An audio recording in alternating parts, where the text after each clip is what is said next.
The rain came back harder than ever, thunder shaking the street like a warning. Elise stepped under the bus stop light and saw Malcolm already there, holding a blue umbrella big enough for two. Then her phone buzzed with one line that froze her blood. Don't get on that bus.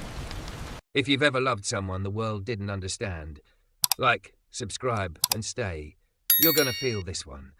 Comment love wins if you're staying, because this couple is about to be tested. Elise Hart hated bus stops.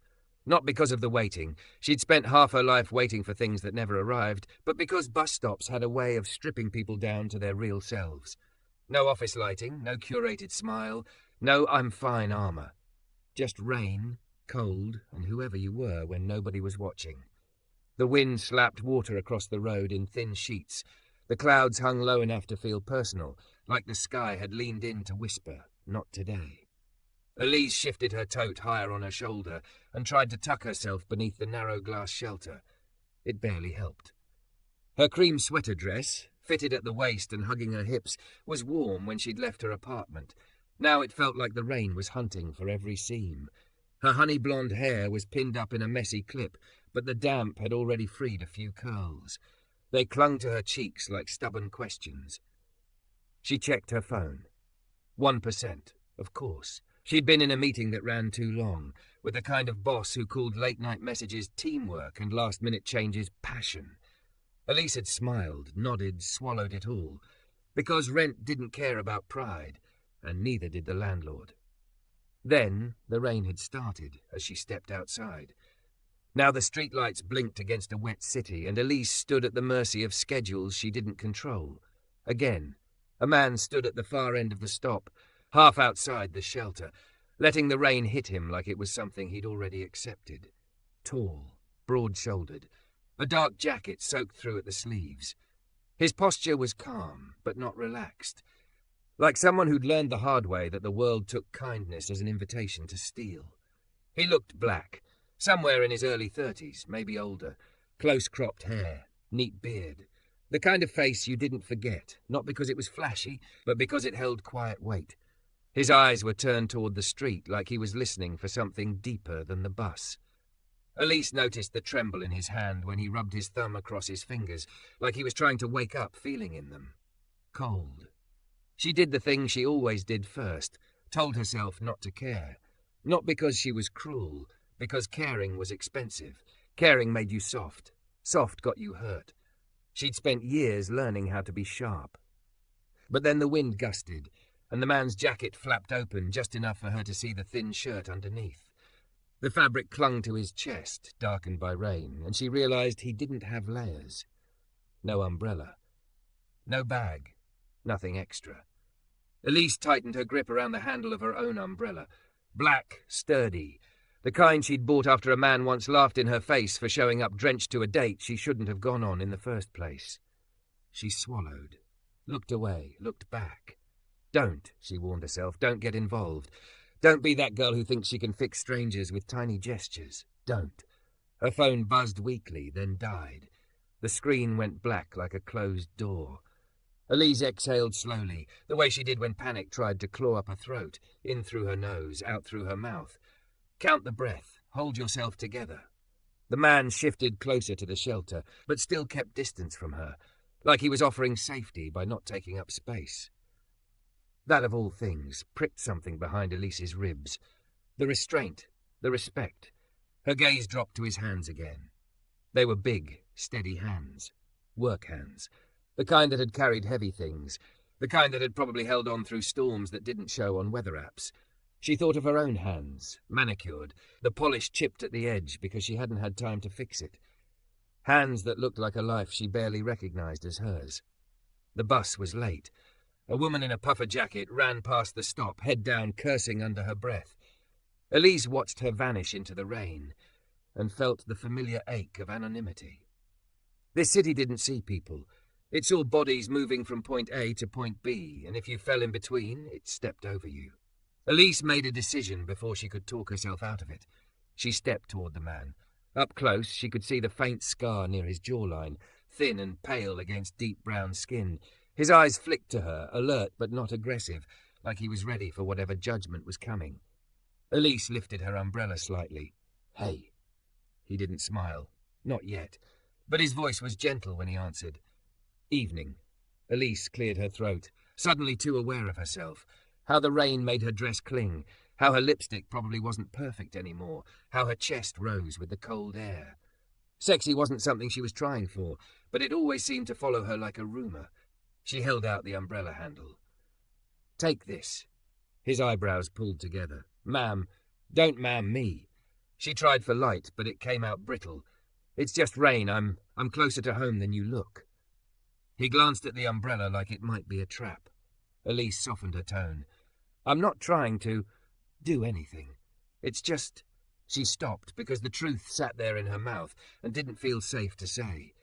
It's just I know what it feels like to stand somewhere and realize the world doesn't care if you make it. The man's eyes searched her face. People always looked at Elise and assumed she was fine. Curves, nice clothes, clean nails, pretty hair. Fine. But his gaze didn't stop at the surface. It went quiet and deep, like he was reading the places she tried to hide. Finally he said, I can't take your only umbrella. Elise almost laughed. Almost. It's not my only anything. It's a piece of metal and fabric. He didn't move. The rain hammered harder, impatient. Elise stepped closer and pressed the handle into his palm. Her fingers brushed his skin, warm despite the cold, and careful, like he didn't want contact unless it was offered. I'm serious, she said. Keep it, please. The word please surprised her. She didn't say it often. Not anymore. He looked down at the umbrella handle in his hand, then back at her. Something shifted in his expression, like a door cracking open an inch. What's your name? He asked. Elise. A beat. I'm Malcolm. She nodded. Okay, Malcolm, keep it. He hesitated. How will I give it back? Elise blinked, thrown by the question. Most people didn't ask how to return kindness. They just took it and disappeared. She pointed toward the road. I take the 47 home. Same time most nights. If you're here again, you can hand it to me. Malcolm's mouth twitched, almost a smile. If I'm here again... Elise shrugged, pretending it didn't matter, pretending she wasn't suddenly invested in whether he'd be okay. Headlights cut through the rain. The bus finally approached, tires hissing on wet pavement. Elise stepped back. That's mine. Malcolm lifted the umbrella over his head, then unexpectedly angled it toward her instead. She froze. What are you doing? You'll get soaked walking to the door. Elise stared at him. The bus doors opened with a sigh. People climbed on, indifferent, wet shoulders brushing wet shoulders. Malcolm held the umbrella steady, a silent offer. Something in Elise's chest tightened hard. Not romance, not fantasy. Just the strange ache of being considered. She moved beneath the umbrella beside him for those few steps, the rain suddenly distant. The air smelled like damp concrete and something clean, like soap. At the bus door, Elise turned to him. Up close, his eyes were warm brown, steady, tired, honest. You don't owe me anything, she said quickly, as if saying it first would protect her from hoping. Malcolm shook his head once. It's not a debt. Then he lowered his voice, like the rain might steal his words. It's a reminder. A reminder of what? His gaze held hers for a heartbeat too long, and Elise had the unsettling feeling he was about to say something that would change the shape of her night. But the bus driver barked. You getting on or what? Elise flinched. She stepped inside, swiped her card, and turned back before the doors closed. Malcolm stood under the umbrella she'd given him, rain splashing around his shoes like restless hands. He lifted his free hand in a small wave, not desperate, not pleading, just present. Then he said, clearly over the rain, I'll be here next time it storms. The doors shut. Elise sat down by the window, her heart doing something stupid and fast like it didn't know how to behave. The bus pulled away, and she watched Malcolm get smaller through the streaked glass, a dark figure under a black umbrella in a city that forgot people. Her reflection in the window looked unfamiliar. Eyes wide, lips parted, cheeks flushed from more than cold. Next time it storms. Elise told herself not to believe him. People promised things all the time. People said, I'll call, I'll show up, I'll change, and meant it only for the length of their comfort. Still, when she got home and peeled off damp clothes, when she wrapped herself in a robe and stood by her living room window listening to the rain, she found herself looking at the weather forecast on her laptop. More rain tomorrow. A lot more. Elise stared at the little storm icon on the screen, and for reasons she didn't understand, her throat tightened.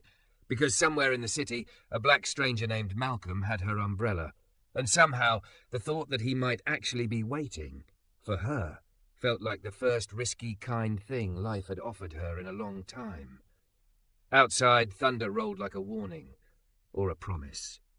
The next day, Elise told herself she wouldn't go back to that bus stop. Not because she didn't want her umbrella. She did, mostly because it was the one thing in her life that didn't feel borrowed or fragile. But because she didn't like the way her chest had tightened when Malcolm said, "I'll be here next time it storms." Promises were a currency she no longer accepted. She'd collected too many counterfeit ones. Still, by 6:45, she was standing in front of her bathroom mirror, smoothing the front of a navy coat she didn't need to smooth. Her hair was pinned up again, because humidity didn't care about effort, and her lipstick was a shade deeper than yesterday, subtle enough for work, bold enough to make her feel like she had a spine. She checked her phone battery twice, then grabbed her tote and left. Outside, the city was slick and cold. The air smelled like wet asphalt and bus exhaust.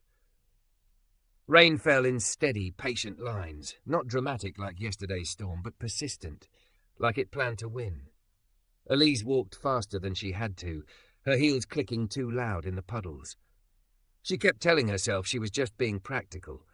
She had to get home. She had to catch the bus. She didn't have time for some random cinematic moment. But when the bus stop came into view, her steps slowed without permission. The shelter was there, same cracked glass panel, same faded route map with peeling corners. A couple stood inside, shoulders pressed together, sharing earbuds. An older man sat hunched on the bench, staring at the road like he was arguing with time. And then Elise saw him. Malcolm stood just outside the shelter again, rain striking his shoulders.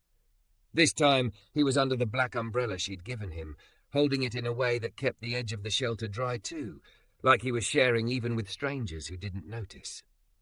He looked up when she approached, and something in Elise's stomach dipped. Not butterflies. She didn't believe in butterflies anymore. This felt heavier, like recognition. For a second, neither of them moved. Then Malcolm nodded once, slow. "Evening, Elise." The fact that he remembered her name made her throat tighten, like it mattered, like she mattered. She forced her face into calm. "You said you'd be here." His mouth twitched. "And you came." Elise didn't know why that felt like an accusation, or a compliment, or both. She stepped under the shelter, close enough to hear the soft rush of rain on the umbrella. "You didn't have to wait," she said, because she needed to say something that didn't sound like "I looked for you."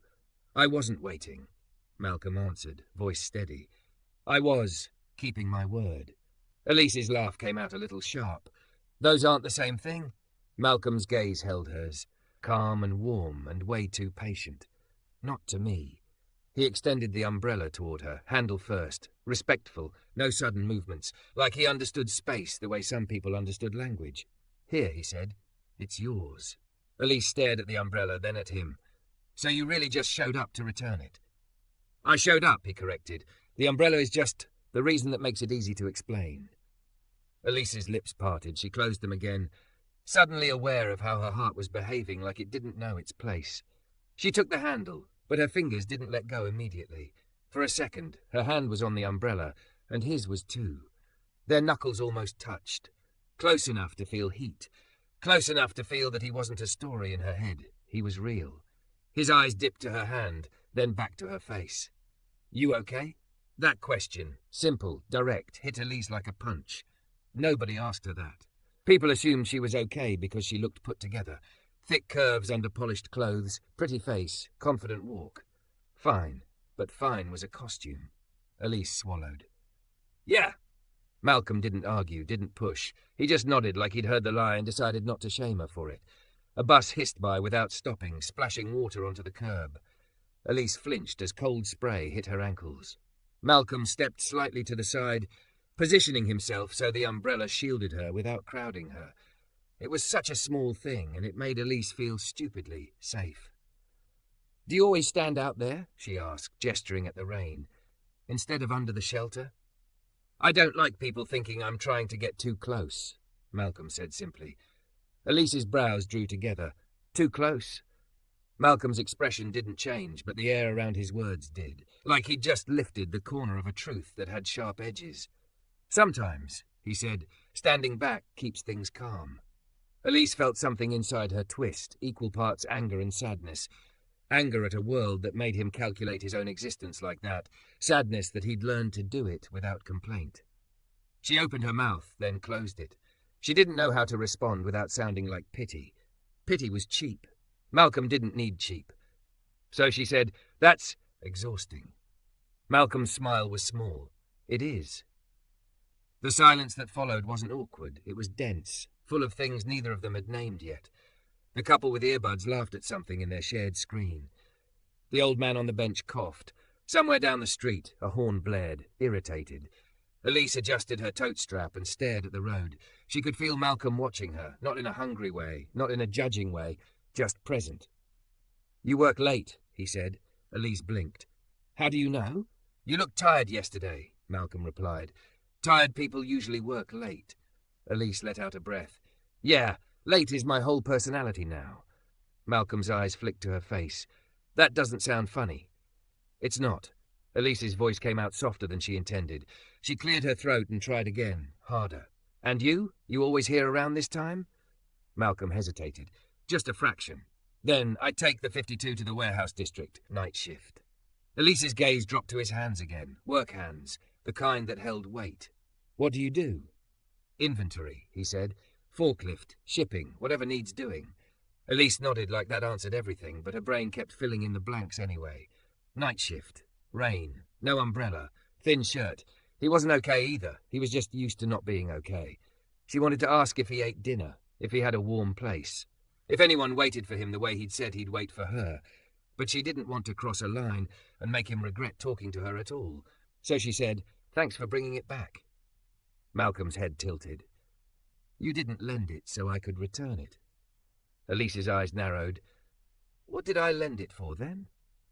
Malcolm looked away for a second toward the rain-smeared streetlights. Then he looked back at her, and his voice lowered like he was telling the truth to someone who might break it. "I lent it to remind myself," he said, "that the world still has people in it who don't just watch." Elise's throat tightened again, angry at how close tears were to the surface. She hated crying. Crying felt like losing control, but something about Malcolm made control feel less important than honesty. She swallowed. "Don't make me regret it." Malcolm's eyes softened. "I won't." The bus schedule sign blinked, taunting. Elise glanced at it and then back at the road. Still no 47. Her stomach growled quietly, and she cursed herself for skipping lunch. She'd been too busy, too stressed, too everything. Malcolm heard it. Of course he did. He didn't react with amusement, just with quiet understanding. "There's a corner shop 2 minutes that way," he said, nodding. "They sell hot meat pies and tea, if you have time." Elise blinked, surprised. "Are you inviting me somewhere?" Malcolm shrugged, almost shy. "I'm suggesting warmth." Elise should have said no. She should have stayed in her lane. She should have guarded herself like she always did.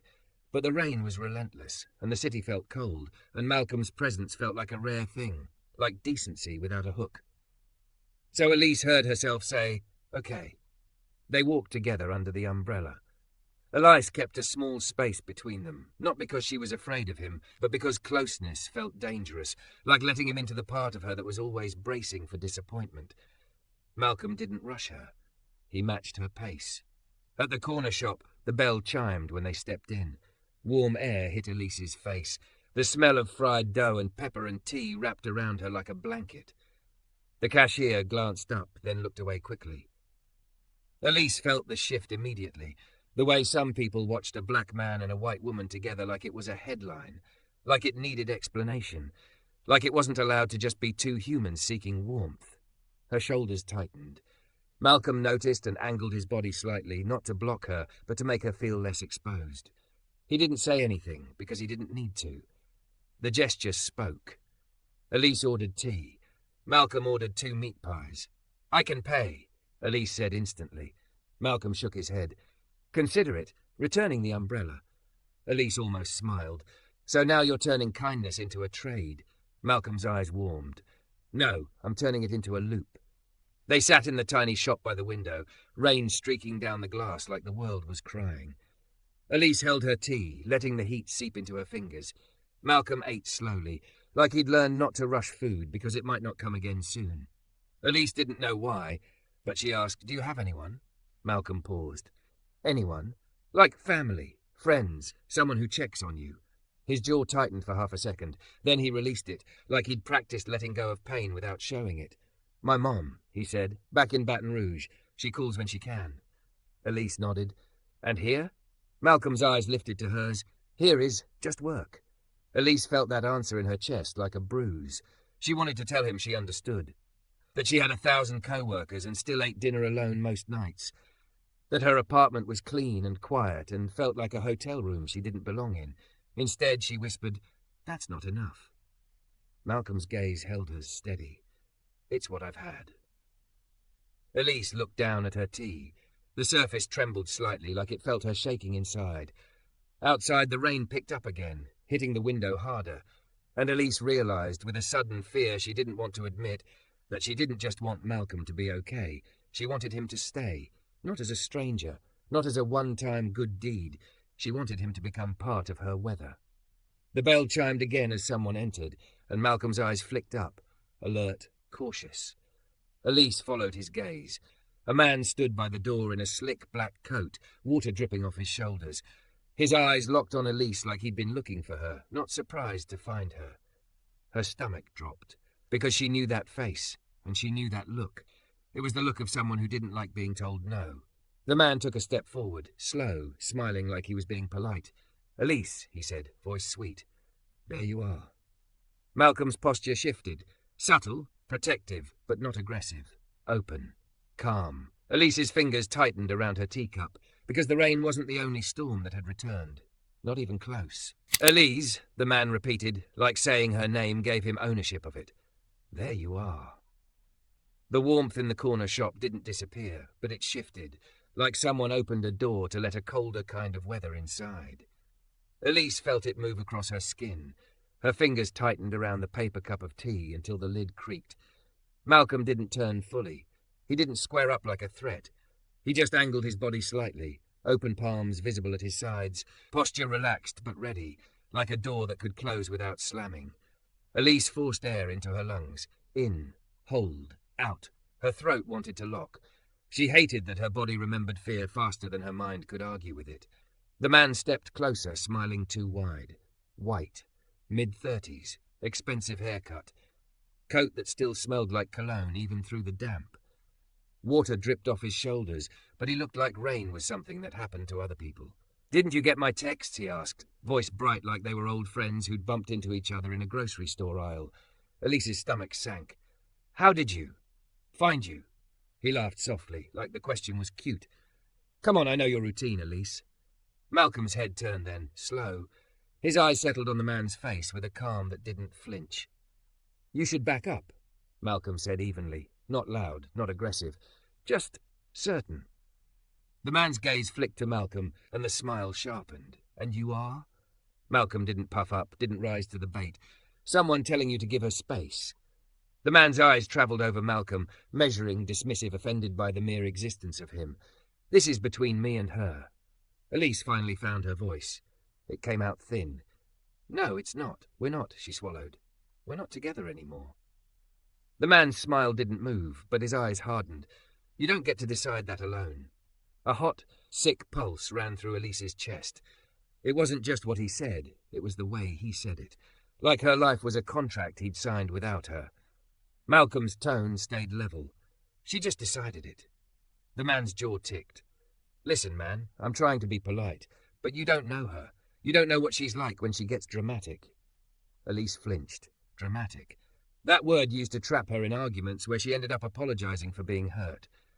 Malcolm's gaze didn't leave the man. "Don't talk about her like she's a problem you manage." The cashier had gone quiet. The older woman behind the counter was watching now, phone already in her hand, thumb hovering like she'd seen this movie before and knew how it ended. Elise's heart thudded in her ears. She forced herself to stand. Her knees felt like they didn't fully belong to her.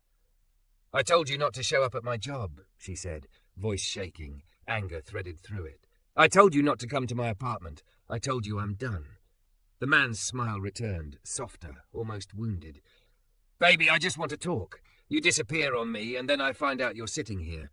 His eyes slid to Malcolm again, and the smile turned ugly. With him. Elise's face burned. The implication hit like a slap. Malcolm's voice stayed calm, but something sharpened in it. "Watch your mouth." The man took one more step forward, and Elise's body reacted before her mind did, shoulders rising, breath shortening, thumb pressing into her palm hard enough to sting. She hated herself for it, hated him more. Malcolm moved. Not toward the man, but toward the space between them, still giving distance, still keeping his hands where everyone could see them. "You're too close," he said. "Back up." The man looked Malcolm up and down again, like he was choosing whether to make a scene. His eyes flicked around the shop. He noticed the phones out, the cashier's expression, the stillness. He leaned toward Elise anyway, voice dropping. "This is what you do, Elise. You make yourself the victim so strangers can play hero." Elise's vision blurred with sudden heat. "Stop." He ignored her. "You want to know what she's really like?" he asked Malcolm, smiling like he'd found a weapon. Malcolm's eyes didn't change. "I'm looking at what you're really like." The man's smile cracked. "Excuse me." The shop manager, Maris, according to her name tag, stepped from behind the counter, voice steady, no nonsense. "Sir, you need to leave." The man turned, offended. "This doesn't involve you." "It involves my store," Maris replied, "and her safety. You have 10 seconds before I call the police." Elise's throat tightened on the word police. She'd called once before. They'd arrived late. They'd asked what she'd done to set him off. They'd taken notes like bruises were opinions. Malcolm glanced at Elise just for a second, and in that glance was a question. "Do you want help? Not control. Not a takeover. A choice." Elise swallowed. She nodded once. Malcolm turned back to the man. "You heard her. You heard the manager. Leave." The man's eyes narrowed, then he forced another smile, as if he could paste charm over rot. "Fine." He stepped back, hands raised like he was the reasonable one. "I'll go. But Elise..." His eyes locked on hers. "You don't get to erase me. I know where you live." Elise's skin went cold. Maris lifted her phone. "I'm calling now." The man backed toward the door, still smiling, still speaking like he was performing. "Go ahead. I'm leaving." The bell chimed as he stepped out into the rain. But before the door closed fully, he looked back, eyes flat, promise-like. Then the door shut. For a moment, Elise couldn't move. The shop felt too bright, too warm, like it was mocking how cold she suddenly was inside.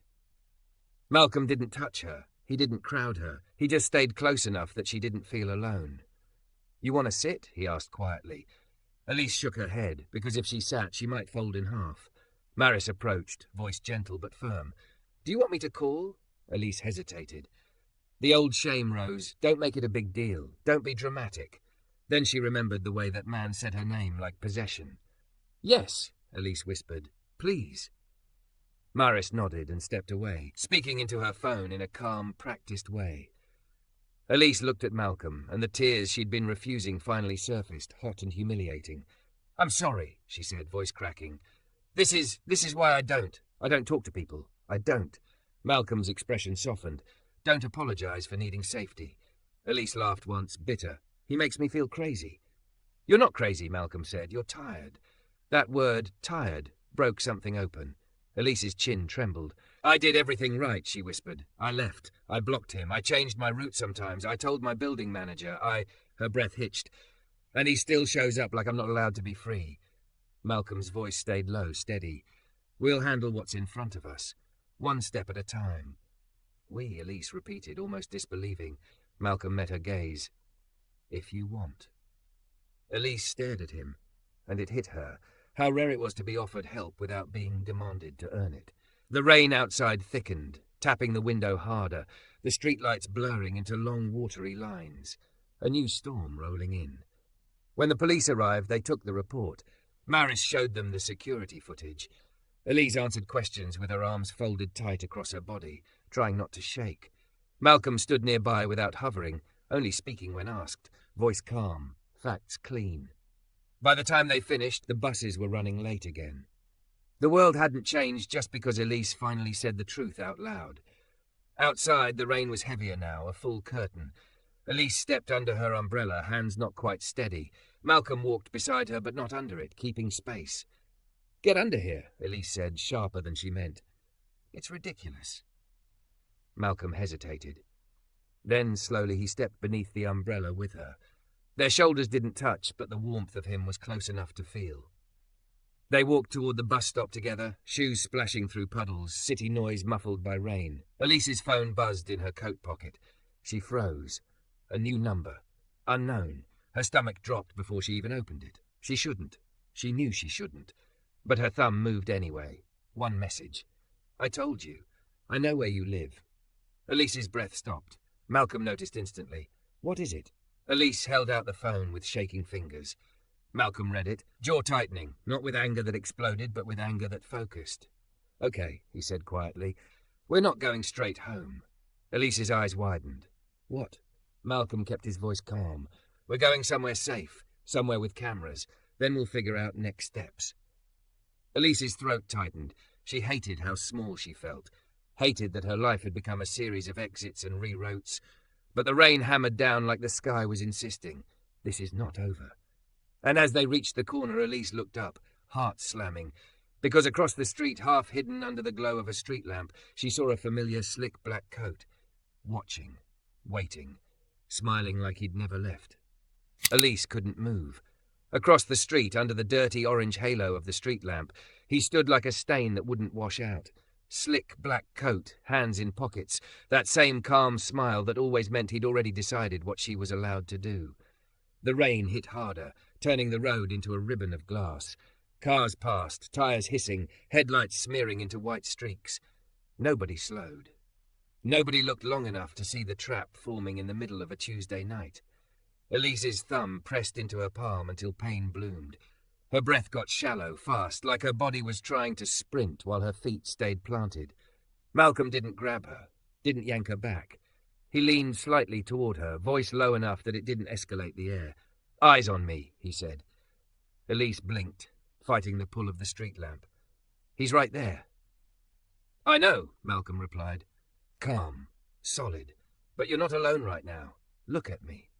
She forced her gaze off the man across the street and onto Malcolm's face. His eyes held hers, warm brown, steady, not flinching from her fear like it was too messy to handle. Breathe with me, he said. 4. Elise inhaled, shaky. Hold. 2. Her chest tightened, but she held. 6. The exhale shook loose a quiet sob. Elise hadn't given permission to exist. Malcolm's voice stayed even. Good. Again. They did it twice more, until Elise could feel her feet again. Until the rain wasn't the only sound in her head. Malcolm angled them backward, not running, not panicking, just moving. We're going to the lit place, he said, nodding toward a 24-hour laundromat on the corner. Bright fluorescent light, big windows, people inside folding clothes and watching the late-night news. Elise swallowed. He'll follow. Let him, Malcolm said. If he crosses, we document. If he comes in, we call. You stay where there are witnesses. The way he said you, like she was the priority, not the problem, made Elise's throat burn again. They crossed at the light. Elise kept her head down, umbrella trembling in her hand. She expected to hear footsteps behind them at any second, expected the familiar voice at her ear, expected the hand at her elbow. But when they stepped inside the laundromat, the bell above the door chimed, and Elise realized something. Fear loved darkness and privacy. It hated bright rooms and strangers. Malcolm didn't stand between her and the door like a wall. He stood beside her like an anchor. Sit, he said, gesturing to a plastic chair by the vending machines, back to the wall. Elise sat. Her hands shook as she pulled her phone out again. The message glared up at her like a threat with teeth. Malcolm crouched slightly so he wasn't towering. Screenshot it, he said, then turn on video. Elise blinked. Video? Just record the door. If he shows up, we have timestamps. We have his face. We have proof. Proof, that word landed different. Not hope. Not begging. Proof meant she didn't have to argue her fear into existence. Elise's fingers fumbled, but she got it done. Screenshots, video rolling, the little red dot in the corner like a witness that couldn't be gaslit. Through the glass she saw him again, the slick coat, the smile. He paused at the curb, looking in like he owned her air. Then he started walking toward the laundromat. Elise's stomach dropped. Malcolm didn't move fast. He moved smart. He stood with his hands open and stepped slightly aside, leaving Elise visible to other people, not hidden. not isolated. The ex stopped just outside the door, close enough for Elise to see his mouth form her name. He didn't come in. Not yet. He lifted his phone like he was about to film, about to twist the story into something that made him the victim and her the villain. Malcolm spoke without raising his voice, through the glass, just loud enough for the people inside to hear. "You're being recorded. Leave." The man's smile sharpened. He mouthed something Elise couldn't hear, but she recognized the shape of it anyway. "You think he'll save you?" A woman folding towels nearby had stopped. A guy by the dryers looked over. Someone's eyes widened with that "I know what this is" recognition. The ex's gaze flicked across the room, counting witnesses, counting risk. He stepped back, annoyed, but before he turned away, Elise's phone buzzed again. Same unknown number. "Come outside." Elise's breath hitched. Malcolm saw the screen and his jaw set, not in a violent way, in a determined way. "Okay," he said. "We're doing this the right way." He turned to the woman folding towels.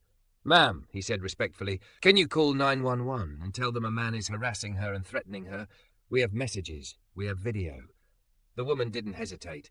"Already dialing," she said, thumb moving. Elise stared at her like she'd just witnessed magic. Strangers didn't help. Strangers looked away. But maybe strangers helped when you let them see the truth. Malcolm sat back down beside Elise. Not too close, not touching her. "You're safe here," he said. "No going outside. No answering. We wait." Elise's eyes stung. "He always finds a way." Malcolm's voice softened. "Not always. Not forever." The ex paced outside like a caged animal, then lifted his phone again, pretending he wasn't the one hunting. Elise's video captured every step, every glance, every grin. Sirens arrived 10 minutes later, too loud, too bright, but this time they felt like reinforcement, not judgment. 2 officers entered the laundromat. One looked at Elise. "Ma'am, are you the caller?" Elise's throat tightened. Old memories tried to rise, questions that made her feel guilty for existing. Malcolm stayed quiet, letting her speak, letting her own the moment. Elise held her phone out with shaking hands. "He's outside. He's been following me. He just texted me. I have screenshots. I have video." The officer watched a few seconds, then nodded once. Serious now. "Okay, stay here." They went out. Elise watched through the glass as the officers approached the slick black coat. The man's body language shifted instantly. Hands up, smile back on, the performance rolling. The officers didn't buy it. Not with the video. Not with the timestamps. Not with Elise sitting in full view, eyes wet, shoulders tight, not acting, not exaggerating, just terrified and tired. One officer returned a few minutes later. "Ma'am," he said, "we're taking him in for questioning. We're also going to start a harassment report tonight. Tomorrow you can file for an emergency protective order. We'll walk you home or take you somewhere safe." Elise's mouth opened, but no sound came out at first. Relief hit like a wave, so sudden it made her dizzy. Malcolm glanced at her, and Elise saw it in his face. "You did it. You told the truth. You didn't shrink." Her breath shuddered out. I don't want to go straight home." "Good," Malcolm said quietly. "We won't." They didn't go to her apartment that night. The officers escorted Elise to her sister's place across town, waited while she got inside, and told her exactly what to do in the morning. Names, badge numbers, case number, steps, real steps, not sympathy. In her sister's guest room, Elise sat on the edge of the bed with her knees hugged to her chest, staring at the case number written in her notes app. Her hands still shook. Malcolm stood near the doorway, respectful distance, coat dripping a little onto the mat. "Do you want me to leave?" he asked. Elise looked up at him. The question wasn't about space, it was about consent. Choice. "No," she whispered. Then after a breath, stronger. "No, stay a little." Malcolm nodded. "Okay." Silence stretched, soft, safe. Elise wiped her face angrily. "I hate that I let him make me small." Malcolm's voice was steady. "He didn't make you small. He tried. You fought." Elise laughed weakly. "By shaking and crying?" "By showing up anyway," Malcolm said. "By taking your life back inch by inch." The next morning, Elise filed. The next day, she filed again. More evidence, more screenshots, more notes. The week after, the protective order became official. Paper didn't erase fear overnight, but it did something Elise hadn't felt in a long time. It drew a line. 2 weeks later, the sky cracked open again. A real storm this time. Thunder, wind, rain falling like the city was being rinsed clean. Elise left her sister's building with her hood up and her umbrella in hand, heart still cautious but not owned. At the bus stop, the shelter was crowded, shoulders hunched, everyone staring at their phones like prayer. Elise stepped into the corner, breathing slow. In 4, hold 2, out 6, and then she heard it. Footsteps through rain, calm and unhurried. She turned. Malcolm stood there, soaked at the edges but steady, holding a new umbrella, deep blue, wide enough for 2. His hair was damp, his jacket darkened by rain, but his eyes were the same, present. He didn't rush her. He didn't assume. He lifted the umbrella slightly, offering without pushing. "Hey, Elise." Her throat tightened. You didn't have to." Malcolm's mouth curved into that small, honest smile. "I said I'd be here next time it storms." Elise stared at him, and the weight in her chest shifted, less like panic, more like something warmer. Something that didn't demand anything from her except honesty. She stepped closer, just enough to stand under the edge of the blue umbrella. Their shoulders didn't touch, but the space between them felt like possibility instead of danger. Elise looked up at him, rain roaring around the shelter like applause. "I'm scared sometimes," she admitted, even now. Malcolm nodded, accepting it like truth, not weakness.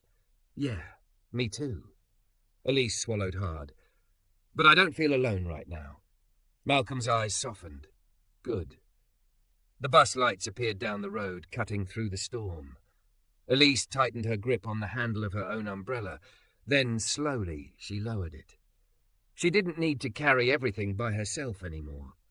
Malcolm angled the blue umbrella so it covered her fully as the bus pulled up, and as they walked toward the door together, Elise realized the rain still existed, but it didn't get to decide her life anymore.